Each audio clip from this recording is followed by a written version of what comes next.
What's up guys, my name is Josh and welcome to another headphone review. Today I'm going to be talking about the 598 opens and the 598 closed version. So long story short with these are a wonderful pair of headphones, but I actually don't recommend that you get them.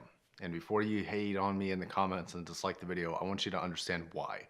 I'm going to break it up into two categories. Your average consumer, so just an average person looking to buy these, and then an audiophile perspective. And if you fit in the audiophile perspective, you don't want to hear the average consumer part, why don't you just skip here to the time code and you might be able to save yourself a couple minutes there. So if you're an average consumer, the $150 mark, which is kind of where about both of these come in, is a very heavily saturated area. There's a lot of great sounding headphones, and more importantly for the average consumer, there's a lot of headphones that have a lot more options like Bluetooth and noise cancellation and build quality and portability. So nowadays 150 bucks gets you a lot. It gets you pretty far as headphones go. So if you're somebody who wants the add-ons or the added convenience of Bluetooth or active noise cancellation or something like that, then you may want to look at another pair of headphones, and I put some of my recommendations down in the description below. So if you're an average consumer and you're just in it for the sound, this is where I'll kick in the Audiophiles. So if you're an audiophile who doesn't need all the add-ons like sound isolation and Bluetooth,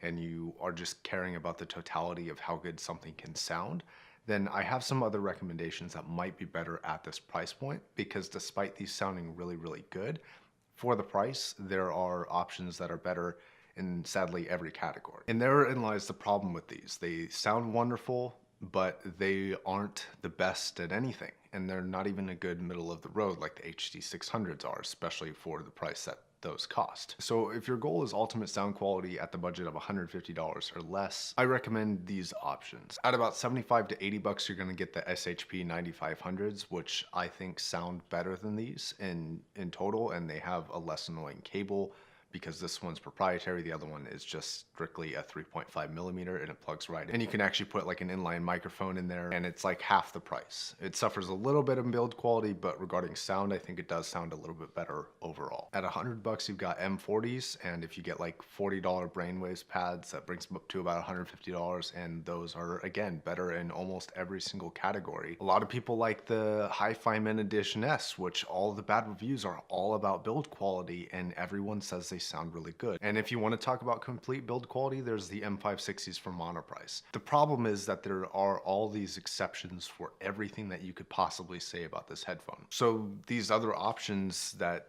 are just better just keep coming up. Now, if these were the $70, $80 range, I could absolutely totally recommend them, but they're not. They're twice that. And the simple fact, Sennheiser, is that there are better options. The market has changed, and you're a relatively old headphone that hasn't depreciated in value with the rest of the stock. And you should have, because that would make you more comparable. So if you've noticed, I haven't really talked about sound, which is kind of why somebody would end up reviewing headphones, is how do they sound. And the reason for that is they are good for $150. They're not the best and they're not the worst. And they're not the best part is actually the problem with them and why I don't recommend buying them. Do they sound good? Yes, they sound great. They really do legitimately sound good in every category. Imaging, soundstage, treble, bass, mids, sub bass, all of it. Like it's all really good. So the best way I could describe these to a person who hasn't heard them is that they sound like veiled HD600s with more sub bass. Like they just threw sub bass into there.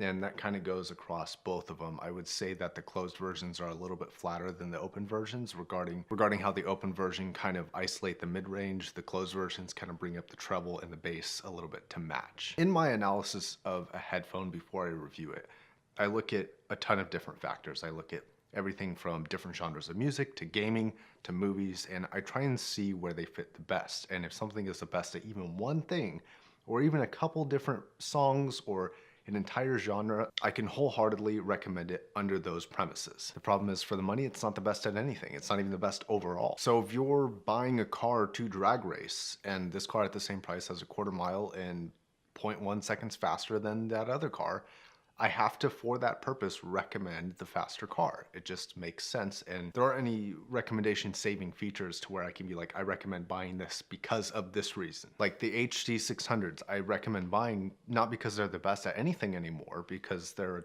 20-year-old design, they've fallen a little bit behind, but because they're the best at being like a middle of the road and something to compare every other headphone against. These don't have that thing. So I think they're a great sounding pair of headphones, and I'm sad to not be able to recommend them, but I think it would be inappropriate and unprofessional for me to recommend a headphone when I know for a fact that you can get something better for the same amount of money or even less. And before anybody else calls me out about it, in my first impressions video of the open version, I did say that I do recommend these. At the time, I was hoping that they would change and evolve through the burn-in period a little bit more than they have.